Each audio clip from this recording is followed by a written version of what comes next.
This segment of the NexGen Patriots podcast is sponsored in support of the West Virginia Tobacco Quit Line. If you or someone you love is ready to quit tobacco, you're just one phone call away. Trained coaches are available to provide guidance, resources, and support every step of the way. Call 1-800-QUIT-NOW for free coaching, helpful resources, and encouragement to help you break free from tobacco. That's 1-800-QUIT-NOW to take the first step towards a healthier future. Miss Lester, it's a pleasure and honor to have you on the podcast. Welcome to the NexGen Patriots podcast, and thanks for taking time in your schedule to join us this evening. Thank you for having me. Of course. So as we get on to this, kind of walk us through a little bit here so everybody kind of knows you a little bit better.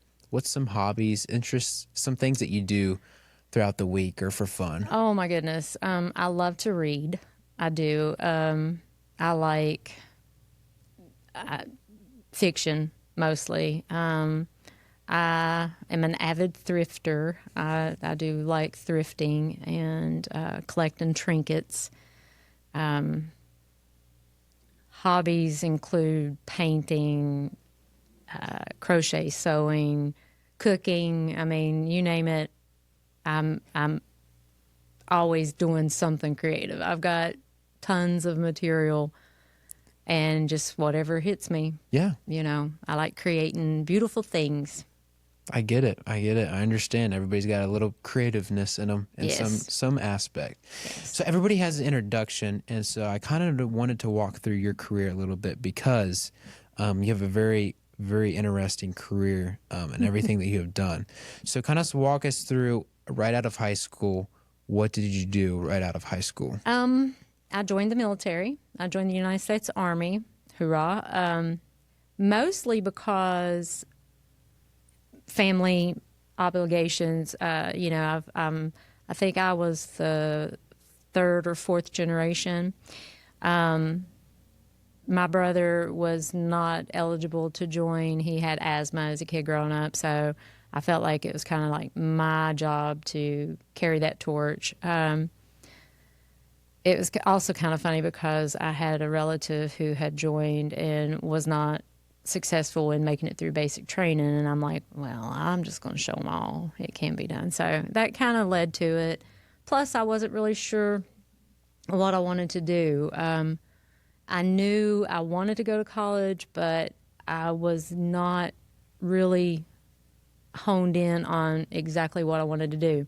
So part of joining the military, you know, growing up, we take these little tests to see how we're doing in school and things like that. And then I remember I want to say my 10th grade year at high school, we did some kind of test, and it was like, I want to say it was kind of like a personality test, but it wasn't. So it was kind of gauging you as like what you would be good at, you know, and mine was public service, medical, you know, just things like that.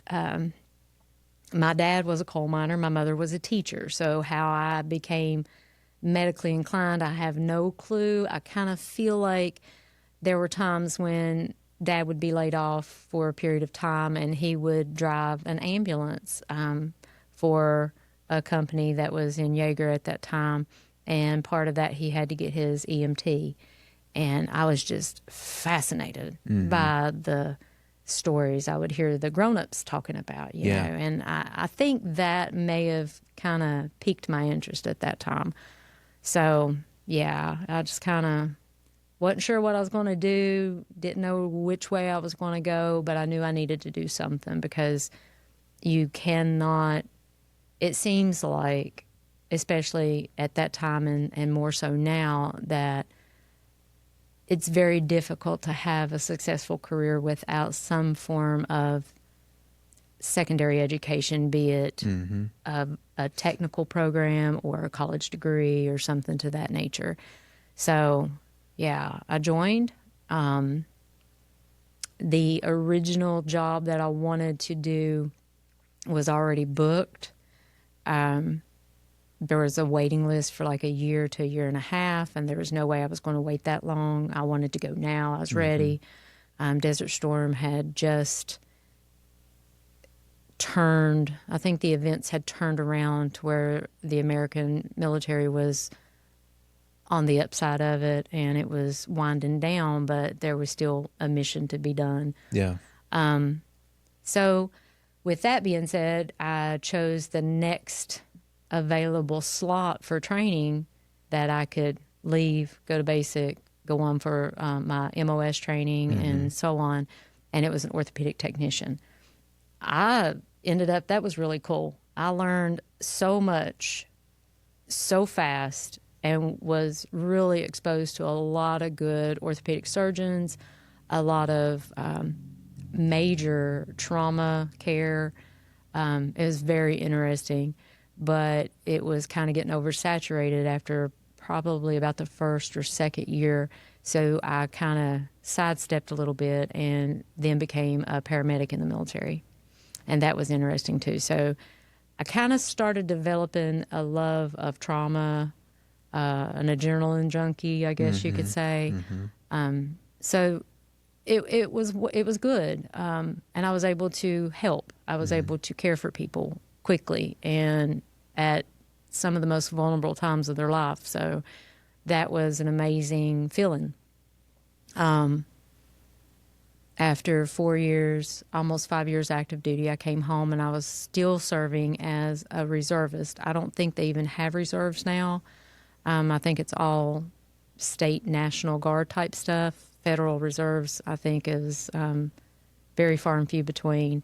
But I served as a paramedic there. It was 302nd Field Hospital in Huntington, West Virginia. And civilian, I worked as a paramedic in McDowell County. Loved it. I also worked at 911 for a little while, too. I was a 911 operator here in McDowell County. I also worked in Logan County and Wyoming County. So I was a workaholic. Yeah. But times changed, funding, insurance reimbursement. You know, after several years as a paramedic, I was making less than what I made when I first started. And the job was harder. Things were more difficult. It was crazy. So I decided to go back to school, and I went to Bluefield State College, now known Bluefield State University, and I obtained my nursing degree. My first degree was an associate. And after that, I graduated in 99, I think. Yeah, 99. Anyway, I worked as an ER nurse and trauma nurse and ICU nurse several years. And then, I don't know, 10 years later, I decided to go back to school. I went through WVU and got my bachelor's, my 4-year degree as a nurse, continued my career in emergency medicine, critical care.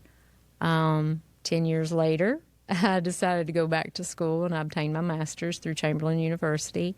And I have been serving the citizens of McDowell County for the last 6, almost 7 years as a nurse practitioner, primary care provider at one of our local clinics.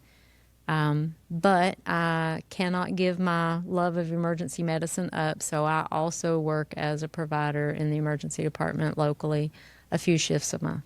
Wow. So you're, even though with all that background and as busy as you are, you're still giving back in some form. I try. Yeah. I try. Yeah, that's amazing. That's amazing. So as we kind of move on here into this, into these segments, I kind of wanted to talk a little bit about healthcare in Appalachia, and that's not really talked a lot about. And there's a lot of different viewpoints to look at it. But what makes healthcare in Appalachia different from other parts of the country? Access. That's probably one of the biggest things. Access.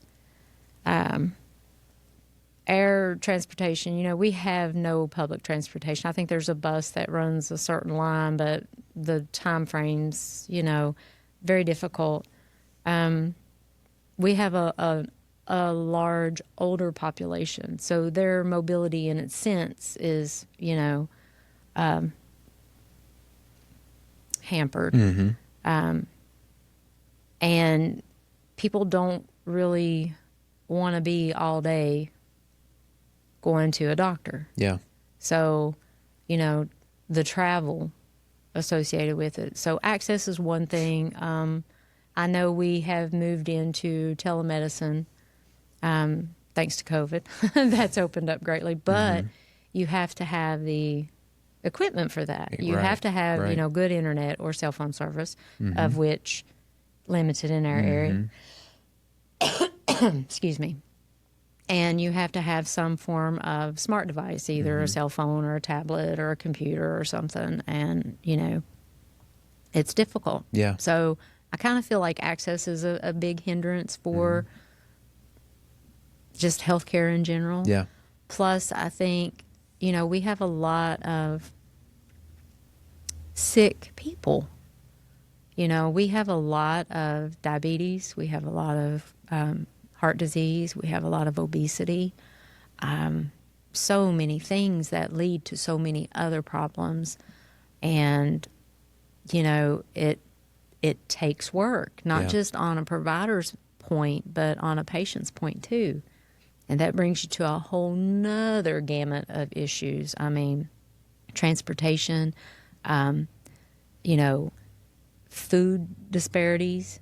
I mean, we live in a food desert, so to speak. We have, 1, 2, 3 grocery stores, and, we don't have a farmer's market. We don't have a lot of gardening kind of land. I mean, I know people do garden, but it's not like it used to be. Right, yeah. So access to fresh fruits and vegetables, access to good meats that are not full of antibiotics and steroids and all this stuff. Yeah. Not very processed kind of things. There's so many things. And it's kind of hard sometimes to see the silver lining or the way out of it. Yeah. And, oh my gosh, exercise. Where do we have to exercise that's safe and well lit and accommodating? I mean, we don't have that. Yeah. Yeah. What would you say, what are some of the biggest health challenges facing Southern West Virginia specifically? I hate to harp on it, but I feel like number one is obesity. I really do. I think because of so many environmental issues, obesity is a big thing. And that leads to so many other things, or it compounds other things. Yeah. You think the obesity is because of the resources that are limited here? I do. Yeah. I think that's some of it. Some of it is just personal habits. It's so much easier to grab a not very healthy item to eat on the go, as opposed to really watching. And then, you got to take into insurances, Medicaid, Medicare. That's our prominent insurance in this area. How little they do pay for, like, weight loss. It's just, it's a horrible roller coaster. Yeah. Of everything intermingled and tied together to the other. Yeah. There's one thing I want to get your perspective on right now, and this is a hot topic right now. What's your thoughts on the weight loss shots? I think they're amazing.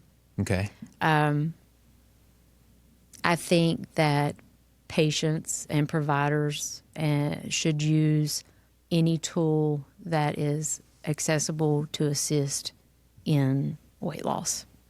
I think they are fairly safe, as opposed to back in the day when people were taking Fen-Phen and all these, stimulant type medications to stave off appetite and things like that. I think GLP-1s are safer in a monitored way. Yeah.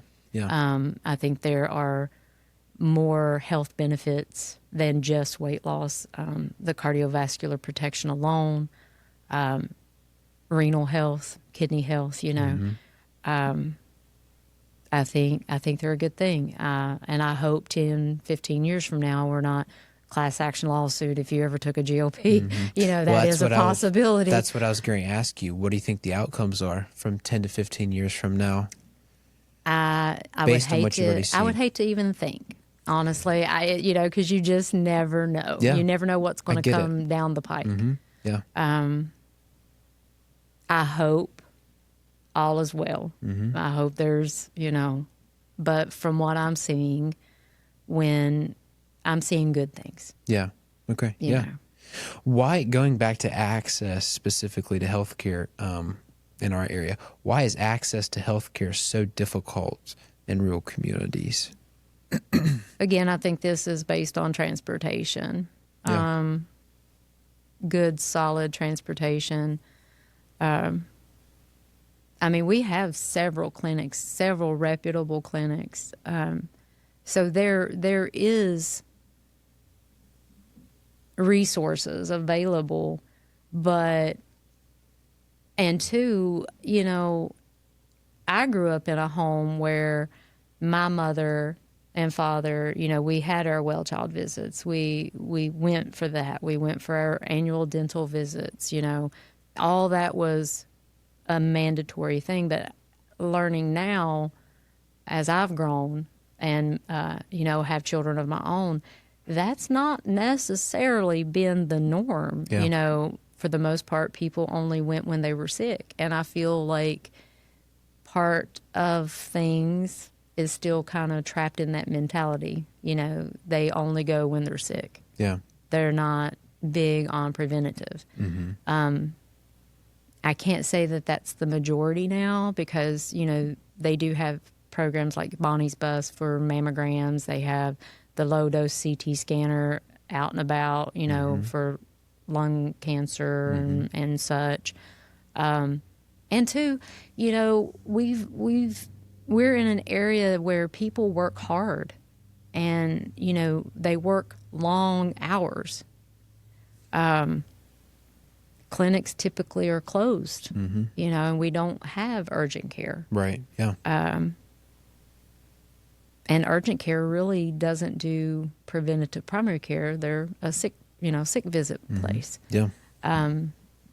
So it is, it's a cycle that somewhere, somehow needs to be broken, I guess, for any improvement to come about. Coal miners, God love them. They're underground, 5-6 days a week. The shifts that they work, I can only imagine, when you're getting off work, the last thing you want to do is stop at the clinic and be there for several hours, or you definitely don't want to get up and go before you go to work because you might end up being late. Our truck drivers, put 10, 12 hours in a seat. It's kind of hard to stop off and have your blood work done. Our teachers, oh, bless their hearts, after being at school all day, the last thing they want to do is have to, stop off to be seen or take a day off. It's hard for individuals, law enforcement, fire, EMS, corrections officers. Our working population, it's hard for them to take a day off. Yeah. Yeah. How has addiction, do you feel, impacted healthcare workers and families in Appalachia? Oh, mercy. That's a loaded question.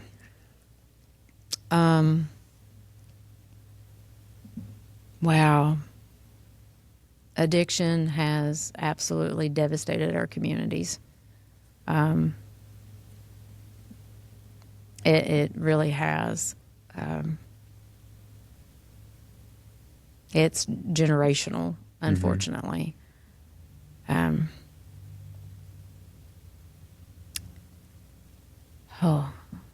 There's help. Yeah. There's help, but there's no easy fix it.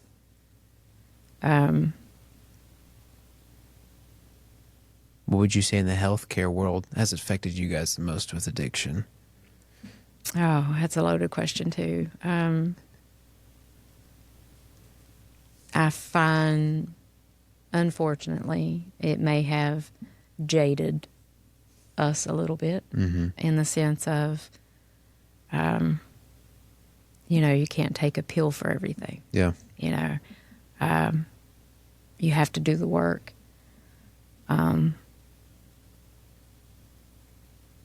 It's created a problem because those that would really benefit from pain management aren't able to receive it because of the fallout from addiction. And, even with a lot of mental health type issues, anxiety, depression, there are other medications that are more effective than like benzodiazepines. But does that mean that, patients wouldn't benefit from a mild controlled substance for a crisis situation? I'm not saying that. They would. But unfortunately, the whole addiction cycle has really put a damper on several areas of care that patients could benefit from. Yeah.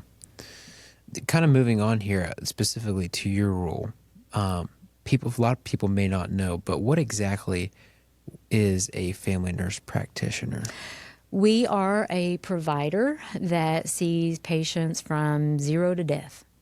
Our focus is mainly on preventative medicine. However, we do monitor and manage chronic illnesses. Okay. What would be the difference as a nurse practitioner from a doctor? Scope of practice. Okay. Doctors are, education-wise, they have gone to school far more than nurse practitioners have.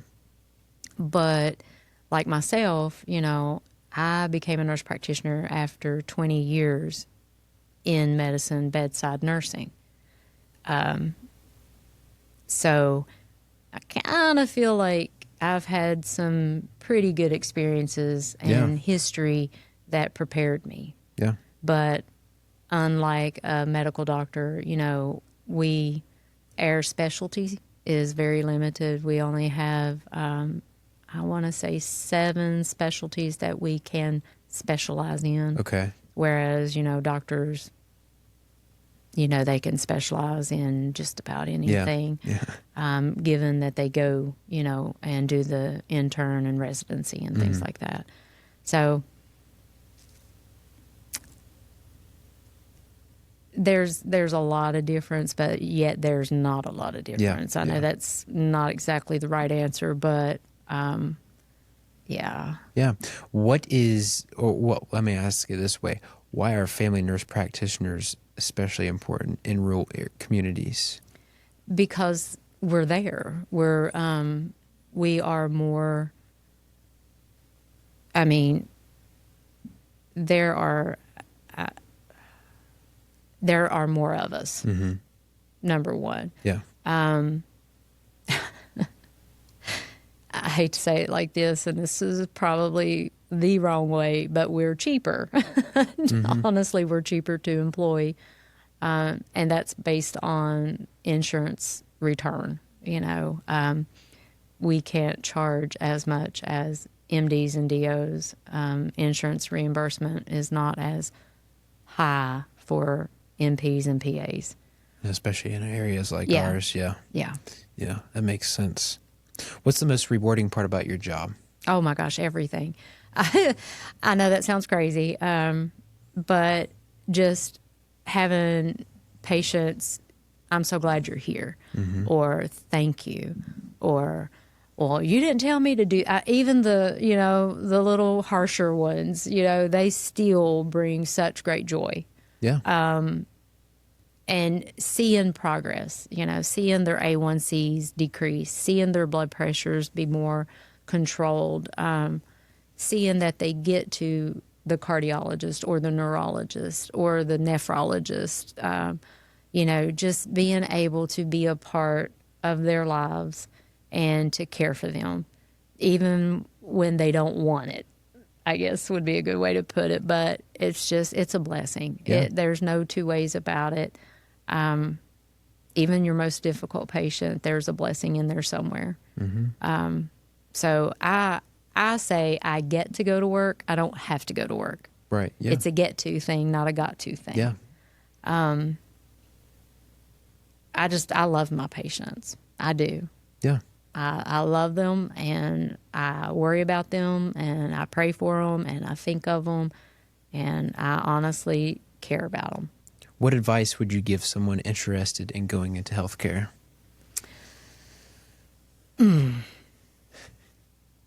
If you think it's about making money, it's the wrong thing to do. If you think it's about having this cakewalk schedule, it's the wrong thing to do. If you wear your feelings on your sleeve, it's the wrong thing to do.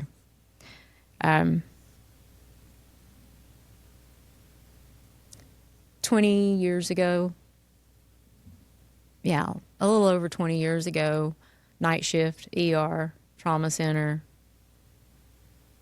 rough night, emotional, physical, mental. It was just a rough night. And I can remember one of my colleagues, one of my other nurses that I was working with, was just absolutely complaining. Granted, we all have to spout off sometimes. We all have to just kind of let it roll. Mm-hmm. But this was, it felt like for a 12-hour shift, it felt like 11 hours was just constant, And I'm pretty sure things at home were okay. We often drag things at home to work with us. We can't help it. We're human. This night was particularly rough. We had had a child death. We had, you name it, it was hitting us every which way but sideways. And I'm still thinking it might have been hitting us sideways too. But just hearing this person nag and negative and negative and negative. It was relentless. And I'm like, no one forced you to become a nurse. You chose this. Yeah.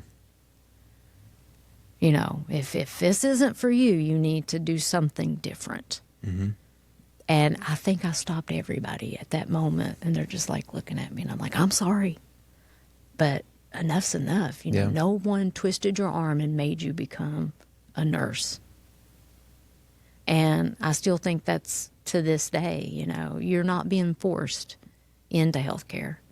It's a choice you're making. Mm-hmm. But if you're making it to get rich or to have a cakewalk schedule or to have all the bells and whistles and Star Spangled Banner, think again. It is truly grunt work. Mm-hmm. It is emotional. It is taxing. It's frustrating. You name it. You'll go through all the emotions. But if you have a heart to give selflessly and not take anything personal, mm-hmm. you cannot take anything personal from the folks you work with to the people you care for. You cannot take things personal. Then go for it. Yeah. Kind of moving on to the future of healthcare. Where do you see healthcare in the next 10 years from now? Hopefully better. I watched a clip the other day, Noah Wiley speaking, and he was talking about, healthcare is human, and I'm like, oh my God, is it not? Hopefully you'll get, I don't mean to get political, but hopefully you'll get big pharma out of it, making the decisions. Hopefully you'll get business people out of the decision-making process for insurance reimbursement. Hopefully we will have more preventative. Hopefully patients will not have to jump through 5 million hoops to have procedures done. Hopefully things will be covered that will, make life better. hopefully healthcare will be moving in the right direction. Yeah. How has technology changed medicine from today? Many ways good. Many ways good. You have access to information a lot quicker now. You have help with documentation, from dictation to AI, kind of being able to participate and record conversations between your provider and the patient. Mm-hmm. I'm not 100% sold on that. I would prefer to have a little more control. So I'm all about dictation as opposed to full-on AI. Mm-hmm. Mm-hmm.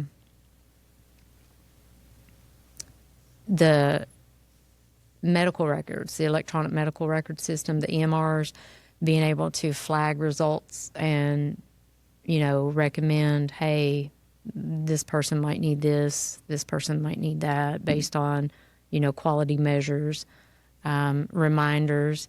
This patient needs a mammogram, it's been a year, or this patient needs a PSA, it's been a year. So there's been a lot of good, patients being able to have access to their charts quicker, but sometimes that can be a little bit, well, it says it's supposed to be that. Well, I can't help that pharmacy doesn't have it ready, Technology has been good, but it's also been bad because people will Google their symptoms and be convinced they are dying. Yeah. So and won't believe the expert. Right. It's a double-edged sword. Yeah, I get it. So you talked a little bit about telehealth a little bit. Where do you see that helping rural communities especially? Chronic management of conditions. I do not feel that telehealth is appropriate for sick visits because as a provider, I like to see my patients. Mm-hmm. I like to touch my patients. I like to hear my patients. I like to be able to, listen to heart sounds, listen to lung sounds, actually, see their throat. I mean, I don't care if you have the most up-to-date cell phone, you're not going to get good visuals, Mm-hmm. There's a break in that, Yeah. But with chronic management like diabetes, congestive heart failure, coronary artery disease, hypertension, there is a place for telehealth with that. Mental health, being able to do your counseling online as opposed to take a day off and, trek down to the counselor's office and, sit on the couch for an hour or whatever, that is, I feel telehealth is most beneficial for management of existing conditions. Yeah. I do not feel telehealth is appropriate for diagnosis of conditions, be it physical, mental health, etc. Yeah. I feel it's not the place. I feel human interaction is necessary. Where do you see the role of AI playing in the future of healthcare? I worry. I worry. I do. I hope it is an accent to healthcare, not taking the place of human interaction. Mm-hmm. I hope it's just an adjunct. I hope it's a tool. Yeah. And not the provider. Right. Yeah. Taking jobs. Yes. Yeah. Once it starts taking jobs in the healthcare, it gets scary. It does. I mean, I think AI is amazing. Mm-hmm. But you can chat GPT, Google whatever. You can do all those things, and there's always that disclaimer. Things can be incorrect. You need to, recheck. Yeah. Yeah. How awful would it be for it to be incorrect with a human life? Right. Yeah. Yeah. So I just using it as an adjunct, as a tool to assist, absolutely. Mm-hmm. But to take the place of that human interaction is kind of scary. What you're saying is, to sum it up, you're saying from an administrative side, it's more applicable, but probably from a practice standpoint, It's scary. No way. Yes. Yeah. I get it. Yes. Why are so many healthcare workers experiencing burnout? Because of all the things I had said previously. If you take things personal, if you feel that you should be getting rich from working in healthcare, but also, the violence towards healthcare has exponentially increased. People have somehow, somewhere become so entitled that, they demand, especially like in emergency departments across the country, their demands for things is sometimes very unrealistic. And then the explosion of mental health crisis, and treatment. And, we have a lot of emotionally, mentally unwell people. I feel more so now than I can ever recall. And from a health standpoint, where and how? Where and how, from a health standpoint, where and how do you see people mentally that are in there's that just crisis? so much more. There are, how do I say this?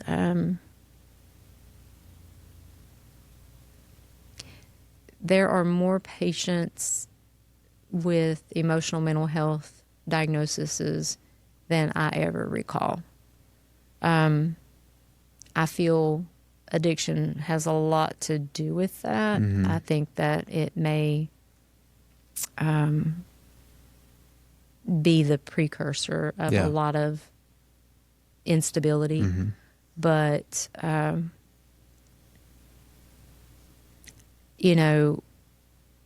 social media has a lot to do with it too. I think our children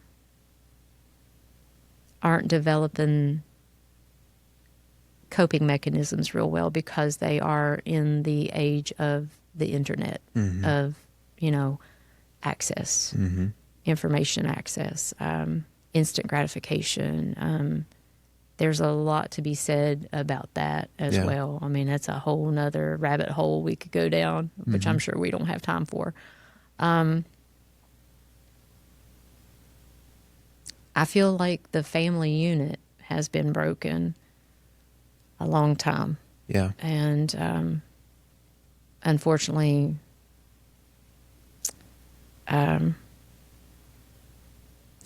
audiovisual devices have been used far more for babysitters than probably should be.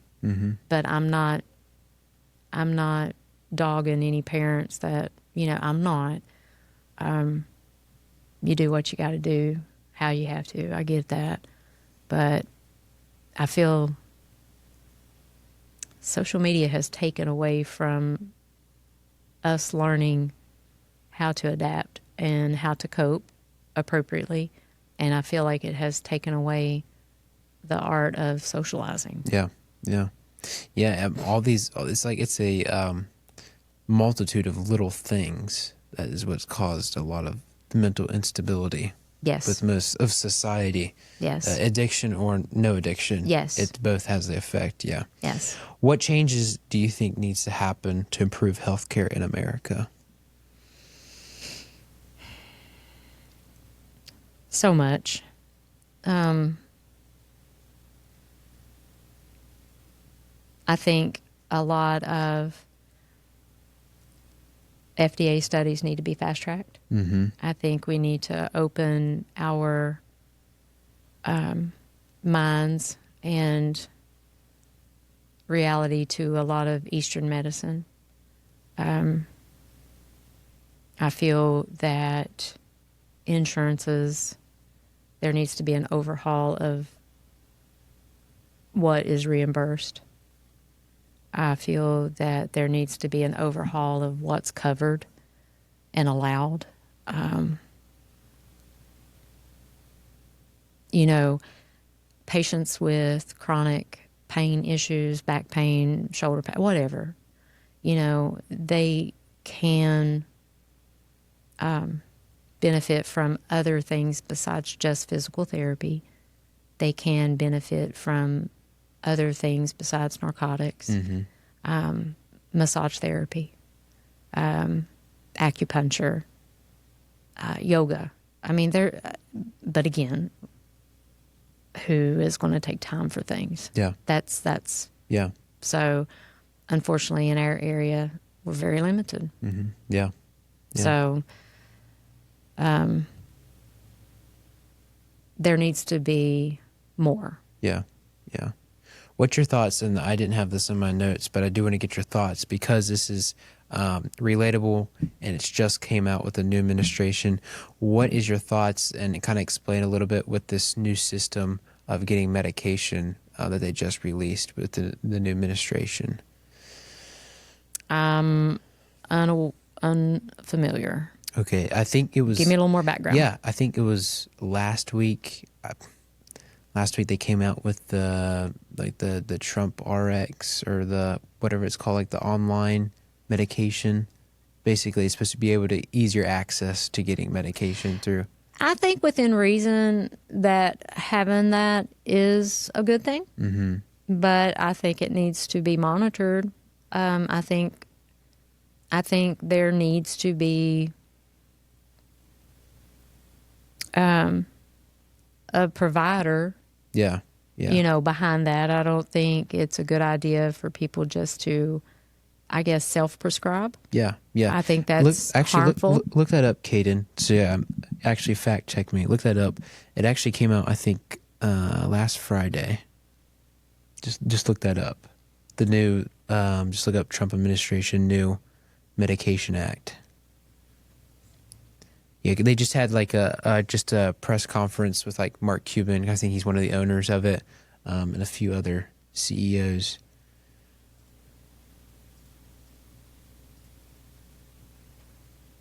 Let's see, what does it say here? Scroll down some.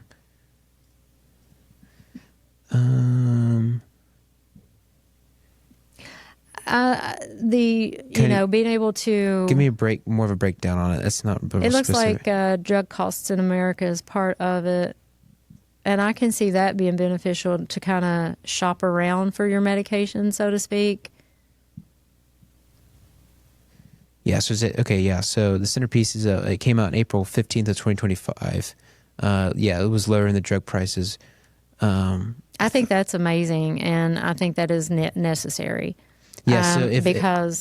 Especially in our area, our older population, they are on fixed incomes.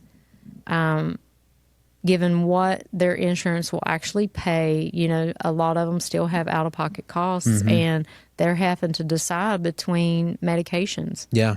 You know? Yeah. So being able to, I guess, shop around for a better price, I can see that being a good thing.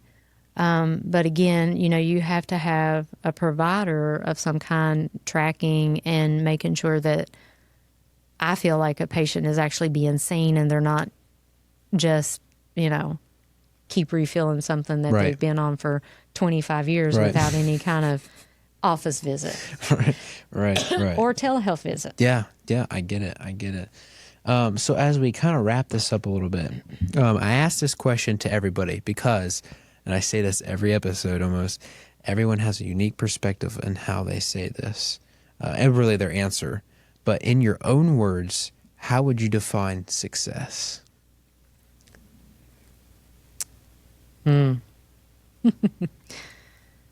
Success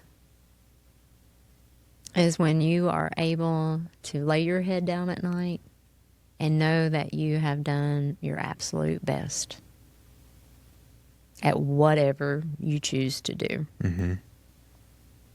I don't feel like success is a monetary thing.